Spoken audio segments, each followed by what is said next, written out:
প্ৰতিদিন টাইমৰ বিশেষ অনুষ্ঠান হেল্ল' দিল্লীত আজি নিশা 10 বজাত মৃদুপৱন বৰাৰ দ্বাৰা সম্প্ৰচাৰিত হ'ব ধুবুৰী লোকসভা সমষ্টিৰ সবিশেষ 10 বজাত মৃদুপৱন বৰাই লৈ আহিব যে ধুবুৰী লোকসভা সমষ্টিত এতিয়া কোন ফ্ৰণ্ট ফুটত আছে কোন বেক ফুটত আছে এবাৰ ধুবুৰীত উছন হ'ব নেকি বদৰুদ্দিন আজমলৰ সেই শক্তিশালী ভেটি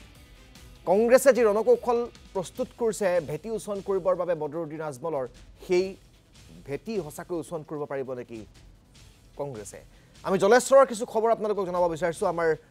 সাংবাদিক ফাৰুক আখতাৰৰ জৰিয়তে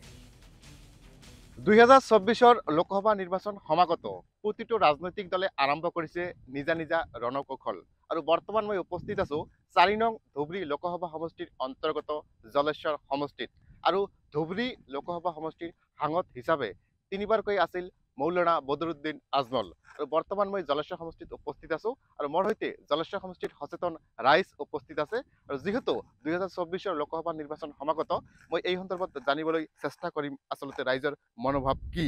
হেল্ল' দিল্লী অনুষ্ঠানলৈ আপোনাক স্বাগতম জনাইছো আসলতে কি কব 2024 লোকসভা নিৰ্বাচন সমাগত আসলতে এইবাৰ আপোনালোকে কি চিন্তা চৰ্চা কৰিছে আৰু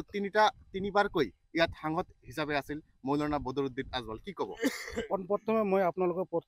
প্ৰতিদিন টাইমক ধন্যবাদ জ্ঞাপন কৰিছোঁ আপোনালোকৰ ইমান নিৰ্ভনীয় বা তথা আমাৰ পিছপৰা অঞ্চলত আপোনালোকে নিউজ কৰিব আহিছে বদৰুদ্দিন আজমল ডাঙৰীয়া তেখেতে 15 বছৰ ৰানিং সাংসদ আছে সেই ক্ষেত্ৰত আমালোকৰ জলেশ্বৰ সমষ্টিৰ মূল সমস্যা হৈছে গৰাখহনীয়া প্ৰথম সমস্যাটো আৰু যেতিয়া গৰাখহনীয়াৰ সমস্যা হয়